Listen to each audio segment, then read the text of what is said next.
देश में गांजा के खिलाफ एक बहुत बड़ा मुहिम चल गया है। अगर इसमें मैं कुछ बोलूं तो अगर आगे चल के मेरे घर परिवार वाले अगर वीडियो देखेंगे तो वो लोग बोलेंगे बेटा इस पे तक लग रहा है मेरे को। मगर एक्चुअल में अगर मैं बोलूँ ना तो गांजा अगर बैंड है तो वो सबसे बड़ा प्रॉब्लम ही है। नाम क्या है तेरा? Hello everyone, welcome to the another episode of Twitter talks. Twitter talks के सारे वीडियोस को आप लोग बहुत पसंद कर रहे हैं, तो इसी के साथ हम लोग बहुत तेजी से अगला एपिसोड लेके आ गए हैं। आज हमारे ट्विटर टॉक्स के जो गेस्ट हैं बहुत ही स्पेशल गेस्ट हैं। काफी दिन से ट्विटर टॉक्स पर आना चाह रहे थे और फाइनली आज वो हमारे साथ है। मेरे बहुत अच्छे दोस्त उत्तम। स्वागत है उत्तम। नमस्कार आपके सारे दर्शकों को। क्या हाल चाल है? और मैं ये कहना चाहूंगा कि भाई जबरदस्त, तुम्हारा प्रोग्राम जबरदस्त है और जो कॉन्सेप्ट है वो मुझे काफी पसंद आया, क्योंकि आज के डेट में अगर मैं न्यूज देखता हूँ ना मेरा मूड खराब हो जाता है, मेरा माथा खराब हो जाता है, क्योंकि वो लोग भाई सेंसलेस चीज दिखाते हैं। तो ये ऐसा प्लेटफॉर्म है कि हाँ अपने मन की बात कह सकते हैं कि हाँ भाई। न्यूज चैनल में तो बोलते हैं कि भाई हम वो दिखाते हैं जो जनता देखना चाहती है, सही बात है। बट उनको कैसे बताए कि भाई हम वो नहीं देखना चाहते रियलिटी दिखाओ। सही बात है। इतना खुल के कहीं अगर हम बात कर सके और हम अपना आवाज जो है लोगों के आगे पहुंचा सके, ऐसा एक प्लेटफॉर्म है ये, तो काफी अच्छा है। आप यहाँ क्यों आए हैं? बहुत दिन से मैं आपको देख रहा हूँ कि आप बहुत परेशान परेशान दिखते हैं, चाहे वो व्हाट्सएप पे हो चाहे फेसबुक पे हो। बात ये है कि जब तक मैं जॉब कर रहा था कोरोना से पहले, तब तक सब एक नंबर था, क्योंकि मेरे पास ये सब चीज के लिए टाइम नहीं था। मुझे दुनियादारी से टाइम नहीं था, पैसा कमाने थे, अच्छे से लाइफ एंजॉय करना था, जो कि मैं कर रहा था। मेरे पास टाइम नहीं था। जब से ये लॉकडाउन स्टार्ट हुआ तो मैंने न्यूज चैनल्स की ओर अपना रुख किया। उससे पहले मैं बता दूं कि मैं मोदी भक्त हुआ करता था, क्योंकि पहले जो आप अगर देखते होंगे कि टॉपिक होता था, जो भी एजेंडा होता था, एलपीजी का दाम कम करना है, पेट्रोल का दाम कम करना है, ये होता था। ये जो विकास का मुद्दा है ये मोदी जी ने लाया है, इसी के लिए उनका फैन था। और जो जिस हिसाब से कर रहे थे मुझे लगा था डिमोनेटाइजेशन सही होगा, मुझे लगा था जीएसटी सही होगा, तो उतना नॉलेज नहीं था। जब से लॉकडाउन हुआ तो मैं फिर चीजों को पढ़ने लगा, चीजों को जानने लगा कि अर्थव्यवस्था कैसी है, कहाँ जा रही है, हम लोग क्या कर रहे हैं, अभी तक क्या क्या गवर्नमेंट ने अचीव किया है। जब मैं धीरे धीरे चीज जानने लगा तो मैं डिसअपॉइंट होने लगा। और उसके बाद मैं न्यूज चैनल्स देखता था तो मुझे लगता था भाई यहाँ पे तो कुछ भी दिखाई नहीं रहा है। नमस्ते, कैसे भैया? सब ठीक है? वो जॉन्डिस हो गया इनकी अम्मा को, इसके जा रहे हैं। क्या बात है, गांव में इज्जत है हमारी, समझ में नहीं आता क्या क्या ड्रामा कर रखा है। तो अभी मैं आपको उन सब पे ले जाने से पहले आपको मैं फोकस कराना चाहता हूँ अपने कॉलेज में। और हमने बहुत सारी ऐसी चीजें की हैं जो नहीं करनी चाहिए और ऐसी चीजें भी की हैं जो करनी चाहिए। सही बात है। कॉलेज के टाइम पे हमें क्या कॉलेज से शिकायत नहीं थी, क्योंकि आप अगर हमारा फीस हाइक देख लीजिए तो उसमें हमें फैसिलिटी, अगर पैसा दे रहे हैं भाई तो मुझे फैसिलिटी चाहिए। आप तो मैथ सेक्रेटरी में रह चुके हो, जब आप मैथ सेक्रेटरी थे तो बहुत सारी जैसे हमें दिक्कत होती है कि हॉस्टल का खाना सही नहीं है, प्लस आप जो क्वालिटी नहीं दे रहे हो हमें, हम लोग क्वेश्चन पूछेंगे। अगर फिर आप हमने तो ये चीज किया, अब काम खत्म, तो हमसे क्वेश्चन नहीं पूछ सकते, क्योंकि ये जो मैं समझा रहा हूँ ना ये आजकल हमारे देश में हो रहा है। अच्छा, तो आप कहना चाह रहे हैं कि आज देश में ये हो रहा है कि आपको कुछ दे दिया गया लेकिन आप पलट के उसके बारे में अच्छा है कि खराब है सवाल नहीं पूछ पाते हैं, क्वेश्चन नहीं पूछ सकते। विकास पहुंचा है आपके गांव में? विकास हम नहीं थे यहाँ सर, हम बीमार थे, डॉक्टर के नहीं थे।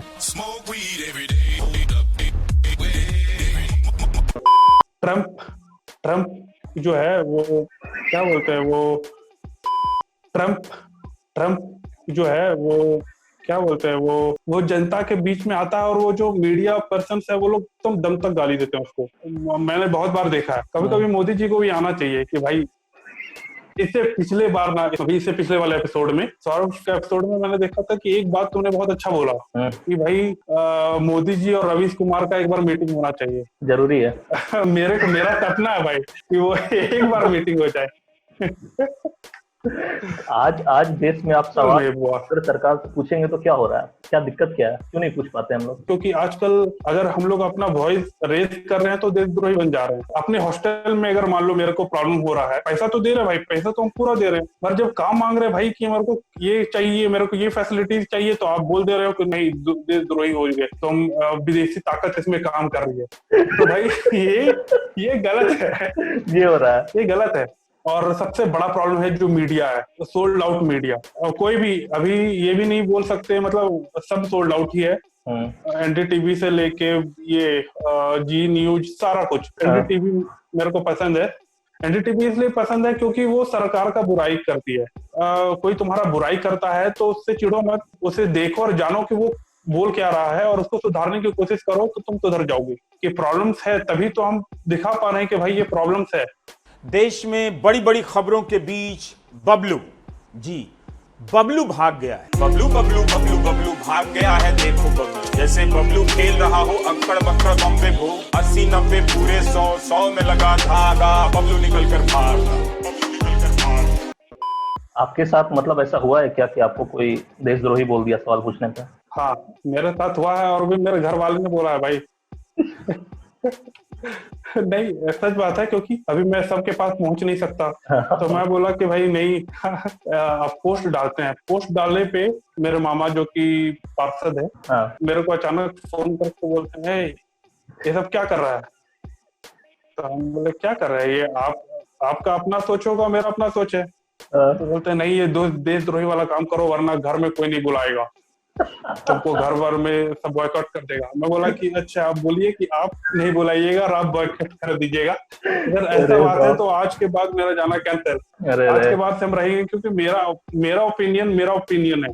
आपको अगर एग्री नहीं करते हो अलग बात है, आप मुझे समझा सकते हो, मगर ये नहीं बोल सकते। तो थोड़ा लड़ाई झगड़ा हुआ, बट मामा तो मामा है भाई। हाँ, मतलब आप क्या है, आप भक्त हैं कि एंटी नेशनल है? मैं आम नागरिक हूँ, जैसे फैसिलिटीज चाहिए। आप देखो, अगर आप सैलरी 10,000 कमाते हो ना, तो आप 5,000 टैक्स दे देते हो। उसके हिसाब से फैसिलिटी हमें क्या मिलती है? एडुकेशन फैसिलिटीज अगर मान ले, मतलब हम लोग अगर सेस दे रहे हैं, हम लोग एडुकेशन टैक्स दे रहे हैं, हेल्थ टैक्स दे रहे हैं, तो क्या हमारा बाल बच्चा को हम लोग सरकारी स्कूल में पढ़ा पा रहे हैं? नहीं पढ़ा पा रहे हैं। क्यों नहीं पढ़ा पा रहे हैं? क्योंकि हमें उस लाइक एडुकेशन नहीं मिल रहा है। वहाँ पे आपका जो टीचर नियुक्त करते हैं भाई, वो लोग को ABCD नहीं मालूम, वो लोग को जनवरी का स्पेलिंग नहीं मालूम होता है।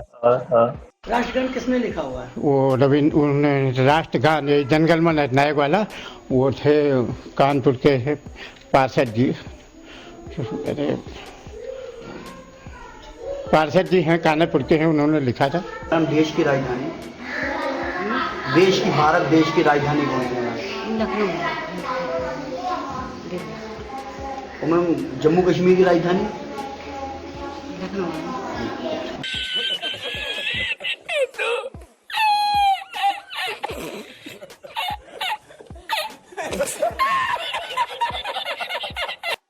भाई कम से कम हमारे बारे में सोचो, हमें फैसिलिटीज दो, अच्छा रोड दो, अच्छा एडुकेशन दो। और मेरा कुछ नहीं है। अगर इसके लिए मुझे देशद्रोही बोला जाए तो भाई मैं देशद्रोही हूँ। वाह वाह वाह। पिछले 4-5 साल में बहुत तरह का बदलाव आ गया है। लोग एक दूसरे से लड़ने लगे हैं, दोस्त में लड़ाई हो रहा है, भाई बाप में लड़ाई हो रहा है, वैचारिक लड़ाई हो गया है। आप देखना कुछ चाहते हैं, दिखाया जाता है हिंदू मुस्लिम। आपके हिसाब से क्या चक्कर क्या है? मेरे हिसाब से ये है, सब है प्रोपेगेंडा। अभी ये हिंदू मुस्लिम इतना करते हैं।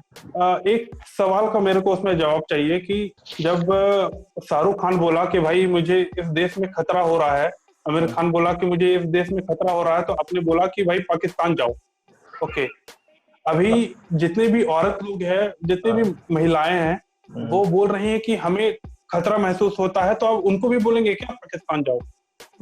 तो भाई अगर मैं बोल रहा हूँ कि मुझे खतरा हो रहा है, तो मेरे परेशानी का आप निपटारा करो, उसका सॉल्यूशन करो, ना कि आप मुझे बोल देंगे कि आप पाकिस्तान का एडवर्टीजमेंट कर रहे हो क्या, कि टूरिस्ट एडवर्टीजमेंट घूमने के लिए कहीं जाओ तो पाकिस्तान जाओ। भाई अगर कंपेयर करना है तो अच्छे कंट्री से करो, USA से करो, ब्रिटेन से। पाकिस्तान से क्यों करना? पाकिस्तान का जो GDP है हमारे IPL के बजट से भी कम है भाई। ओ भाई मारो मुझे, मारो मुझे, मारो नहीं, ये मजाक हो रहा है। एक सेकंड यार, मजाक हो रहा है।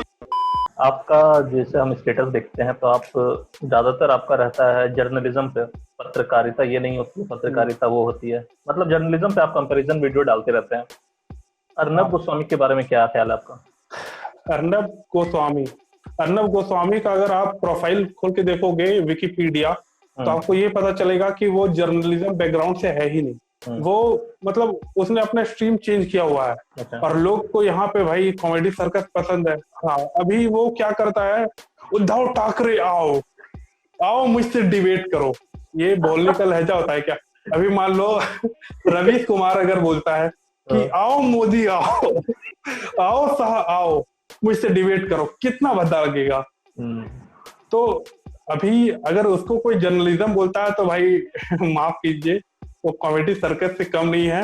और मुझे लगता है कि वो कुछ दिन में कॉमेडी सर्कस को बीट कर देगा, बीट कर ही चुका है, क्योंकि वो लोग टीआरपी की बात करते हैं, बोलते हैं टीआरपी है तो न्यूज चैनल है। आजकल ऐसा माहौल हो गया है कि अगर आप एक बीजेपी का पोस्ट डाल दिए, भले वो जैसे 370 हटा, तो उसके अप्रिसिएशन में अगर मैं पोस्ट करता हूँ तो तुरंत आप मेरे पे टैग लग गया।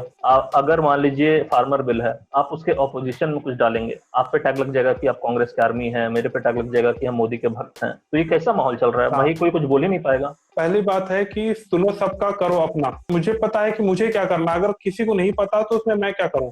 तो अगर आपको मेरी बातें अच्छी लगती हैं तो वेल एंड गुड, अगर आप साबित करके दिखा दोगे कि आपकी बात सही है और मेरी बात गलत है तो मैं आपको भी मान लूंगा। क्यों? क्योंकि हर कोई को हर कुछ नहीं आता है। तो मेरा भी यही है कि अगर मैं किसी से बात करता हूँ, आप दिखा सकते हो कि मोदी सही है तो मैं मान लूंगा, अगर आप मुझे दिखाओ तो सही। क्योंकि अगर आप ऐसा दिखाओगे तो मेरे पास भी 10 क्वेश्चन होंगे, जब आप मेरा क्वेश्चन का आंसर कर पाओगे तभी तो मैं आपकी बात को मानूंगा।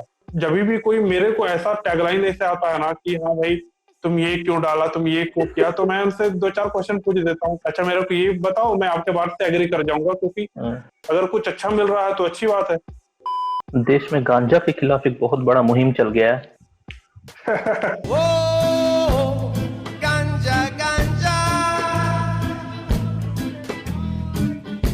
अगर इसमें मैं कुछ बोलूं तो अगर आगे चल के मेरे घर परिवार वाले अगर वीडियो देखेंगे तो वो लोग बोलेंगे बेटा इस पे शक लग रहा है मेरे को।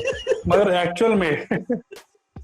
एक्चुअल में अगर मैं बोलूँ ना तो गांजा में भी क्या है, गांजा को जो नशीला बनाता है वो जो पदार्थ है वो दारू के बराबर। जैसे दारू जो क्या है, दारू में आपका लिखा रहता है कि भाई इतना % वॉल्यूम बाय वॉल्यूम अल्कोहल है, 8% है, 14% है, और गांजा में नहीं लिखा रहता है। जबकि धड़ल्ले से पूरा इंडिया में बिक रहा है, हर जगह बिक रहा है, सब कुछ सब कंज्यूम कर रहा है, कहाँ कंज्यूम कर रहा है, कौन कंज्यूम कर रहा है, सबको पता है, ठीक है।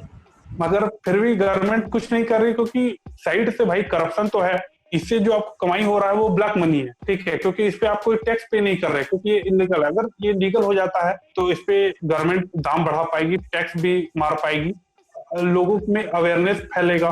वहां पे भी गांजा के पैकेट में भी लिखा होगा भाई कि इतना % इसमें नशीला पदार्थ है, तो इसमें तो क्वांटिटी और क्वालिटी डिसाइड।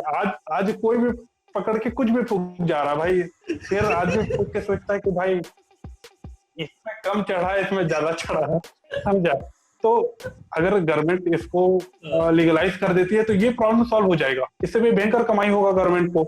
और उसके बाद जब लीगलाइज हो जाएगा तो फिर हर शॉप में मिलने लग जाएगा, मतलब यहाँ पे फिर गांजा पार्लर भी बन जाएगा। तो जब ऐसा होगा तो रोजगार भी आएगा।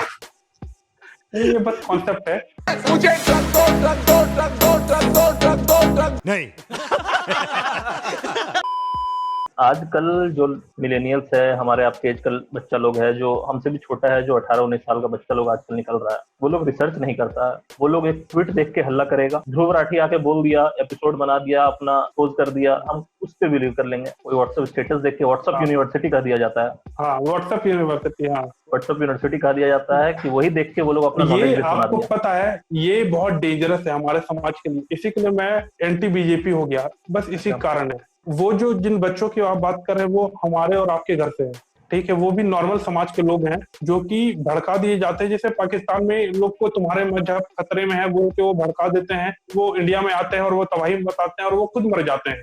जो उनको भेजने वाले जो आका रहते हैं वो लोग सही सलामत रहते हैं, खाते पीते हैं, अपने बच्चों को पढ़ाते हैं। तो हमारे साथ यहाँ हो रहा है कि नेता लोग भड़काते हैं बच्चों को, और ये लोग आउटरीच में आके, अभी दिल्ली वाले कांड में वो क्या सीए वाले प्रोटेस्ट में एक लड़का बंदूक लेके निकल गया था। एजेंडा है फुलफिल करना, जो कि एक पॉलिटिकल पार्टी करना चाहती है, जिसको उससे गेन होगा वो तो हो गया उनका। अब वो जो बच्चा है वो जेल में सड़ेगा, उसको प्रॉब्लम होगा, उसके माँ बाप ने उसको पढ़ाने के लिए क्या कुछ नहीं किया होगा, पेट काट के पढ़ाया होगा। दिक्कत माँ बाप को होती है, दिक्कत सोसाइटी को होती है। वो लोग जो भड़काने वाले लोग हैं, वो लोग टीवी ऑन करके न्यूज लगा के पॉपकॉर्न मंगा के पॉपकॉर्न खाते हैं और देखते हैं अरे वाह करते। एक कहा जाता है कि फंडामेंटल राइट, मेरा ये अधिकार है, आम जनता का ये अधिकार है। उसमें प्रॉब्लम ये है कि उस फंडामेंटल राइट का एक लिमिटेशन तय होना चाहिए कि नहीं। जैसे एग्जांपल के तौर पे कि हम शाहीन बाग लगाकर 3 महीने से रोड पर बैठे हैं, उस इलाके के लाखों लोगों को उससे दिक्कत हो रहा था, तो जो बैठे हैं उनका तो राइट टू प्रोटेस्ट है, लेकिन जो आसपास लोग रह रहे हैं उनका भी तो आजादी से अंदर बाहर जाने का हक है। तो अब यही पॉइंट आ गया कि फंडामेंटल राइट का एक लिमिटेशन तय होना चाहिए कि नहीं। रोड जाम नहीं होना चाहिए, पब्लिक जो आम पब्लिक है उसको दिक्कत नहीं होना चाहिए, बट सरकार को दिक्कत होना चाहिए। सरकार को दिक्कत, कोई पब्लिक पार्क ले लीजिए, कोई स्टेडियम ले लीजिए, साल भर प्रदर्शन कीजिए, कोई दिक्कत नहीं है। क्यों? क्योंकि आप प्रदर्शन करेंगे, जितना लेट तक करेंगे वो सरकार की नाकामयाबी दिखाएगी और पब्लिक का अट्रैक्शन अपनी ओर खींचेगी। तो आदमी के मन पे क्वेश्चन आएगा, और जब क्वेश्चन आएगा तो उसका सोल्यूशन भी आएगा। आप बोल रहे हैं कि विदेशी ताकत आ रही है, तो विदेशी ताकत एक बार आई ठीक है, हर बार विदेशी ताकत आएगी तो दिक्कत है ना। हर बात आप विदेशी ताकत का कर रहे हैं। आप एक बार बोले चलो एक बार आ गया, दूसरी बार किए तो आप दूसरी बार आ गया, तीसरी बार मतलब कि आप कंट्रोल नहीं कर पा रहे, कहाँ से आ रहा है पता तो दीजिए। प्रोटेस्ट करना बहुत जरूरी है, मगर पब्लिक को परेशानी ना हो ये करना भी जरूरी है। और एक बहुत अच्छा सवाल है आपसे मेरा, ये जो मोदी जी यूज करते हैं 5 ट्रिलियन इकोनॉमी, ओके, तो वो 5 ट्रिलियन इकोनॉमी क्यों बोलते हैं? वो 5 खरब इकोनॉमी क्यों नहीं बोलते हैं? क्योंकि भाई वो हिंदी को सपोर्ट करना चाहते हैं, हम लोग भी करना चाहते हैं क्योंकि हिंदी मातृभाषा है हमारी। तो वो 5 ट्रिलियन ही क्यों यूज करते हैं? वो 5 खरब भी बोल सकते हैं। आपको अगर किसी हिंदी दिवस पे अगर पीएम या होम मिनिस्टर ट्वीट कर देते हैं कि हिंदी हमारी भाषा है, ये भाषा है, वो भाषा है, तो आपका बंगाल में विरोध चालू हो जाता है, आपका तमिलनाडु में विरोध चालू हो जाता है, आपका कर्नाटक में विरोध चालू हो जाता है। वो जो आप मुस्लिम समाज को बोल रहे थे कि पंडित हैं, ठेकेदार हैं, उनका विरोध चालू हो जाता है कि आप थोप रहे हैं। अब यहाँ पे ट्रिलियन को जब खरब बोलने लगेंगे तो आप समझ लीजिए क्या होगा। रवीश कुमार का बात करते हैं तो रवीश कुमार को भाई आप भी बोलते हैं कि अच्छे पत्रकार हैं, मुद्दे उठाते हैं, बहुत लोग बोलते हैं, लेकिन कुछ मुद्दे हैं जिसपे रवीश कुमार बहुत ज्यादा हिपोक्रेसी दिखाते हैं। अब जैसे दिल्ली दंगा हुआ, तो दिल्ली दंगे में रवीश कुमार बहुत ढूंढ लेंगे कि भाई इसकी लिंचिंग हो गई, फलाना हिंदू था, बट वहीं बेंगलुरु दंगे पे रवीश कुमार बोल देते हैं कि नहीं, दंगाई तो दंगाई होते हैं। तो जब ये हिपोक्रेसी आ जाती है तो भाई तो उनसे भी विश्वास एक तबका का उठने लगता है कि नहीं भाई ये तो एक तरफा बात कर रहा है। मैं क्या देखता हूँ किसी भी पत्रकार में, चाहे वो गोदी मीडिया हो, अगर मेरा मुद्दा वो उठा रहा है, मुझे लगता है कि वो मेरा मुद्दा उठा रहा है, मेरे लिए क्वेश्चन कर रहा है, तो मैं इसको सपोर्ट करूंगा। जिस दिन वो मेरे लिए मुद्दा उठाना खत्म कर देगा, जिस दिन मेरे बारे में बात करना खत्म कर देगा, मैं उस दिन उसको सपोर्ट क्यों करूंगा? तो मैं रवीश कुमार को बस इसलिए सपोर्ट करता हूँ, हर मुद्दे में सपोर्ट नहीं करता हूँ, बस उस मुद्दे में करता हूँ क्योंकि वो गवर्नमेंट से क्वेश्चन पूछना चाहता है। मीडिया क्या है, लिंक है हमारे और गवर्नमेंट के बीच में, तो हम नहीं पूछ पाते हैं, तो मेरे हिसाब से जो कर रहा है तो हम उसको आगे बढ़ाएंगे ना। कल कांग्रेस का सरकार या किसी और का सरकार बनता है, अब उसके बाद हो सकता है रवीश कुमार बायस हो जाए, तो उसके बाद हम गोदी मीडिया को फॉलो करेंगे, नहीं भाई ये लोग सही है। हम रवीश कुमार का फैन नहीं है, मगर हम रवीश कुमार को अप्रिशिएट करते हैं, अपने आप को जिम्मेदार नागरिक समझ के देखते हैं कोई भी न्यूज कि हाँ भाई ये सही है और ये गलत है। गलत चीज को फॉलो नहीं करना है और सही चीज को फॉलो करना है। तो उत्तम, यहीं पे हम लोग इस एपिसोड का एंड करेंगे। आपके तरफ से कुछ लास्ट रिमार्क्स हो तो हमारे दर्शकों को बताइए। एपिसोड काफी अच्छा रहा और लास्ट में मैं एक कविता से एंडिंग करना चाहूंगा, क्योंकि कभी कभार मैं थोड़ा लिख भी लेता हूँ। म्यूजिक। देख रहे हैं, सब जान रहे हैं, जल रहा है देश, कुछ लोग पहचान रहे हैं। कोरोना तो वैक्सीन से जाएगा, पर नफरत की आग से देश को कौन बचाएगा? जीडीपी घट रहा है विकास, गवर्नमेंट बोल रही है पब्लिक पकौड़ा बेच ले काश। हाल ये है यहाँ कि चुप रहे तो देशभक्त कहलाएंगे, सवाल पूछने पे देशद्रोही बन जाएंगे। सरकारी स्कूल की हालत देख के भी सरकार की नाकामयाबी हम नहीं समझ पाएंगे। प्राइम टाइम देख के नफरत की आग सीने में लगाएंगे और फिर आगे चल के उसी आग में हम खुद जल जाएंगे। देश का तो पता नहीं, पर ऐसा करके हम पॉलिटिशियंस को फायदा जरूर पहुंचाएंगे। एक नंबर का भी काम निकल लेता है। एक नंबर तो इसी के साथ उत्तम आज का एपिसोड हम लोग खत्म करते हैं। बहुत अच्छी कविता के साथ हम लोगों ने एंड किया है, बहुत अच्छे अच्छे पॉइंट कवर किए हैं, बहुत मुद्दे की बात की है हम लोगों ने। तो आप हमारे दर्शकों को बताइए कि ये डिस्कशन आपको कैसा लगा और ये ट्विटर टॉक प्लेटफॉर्म है उसका एक्सपीरियंस आपको कैसा लगा। ट्विटर टॉक्स काफी अच्छा था और जहां तक बात रहा तो ये हेल्दी डिस्कशन था, जो कि हम सबको करना चाहिए, कम से कम अपने परिवार में तो करना चाहिए, क्योंकि व्यू पॉइंट्स जानना बहुत जरूरी है।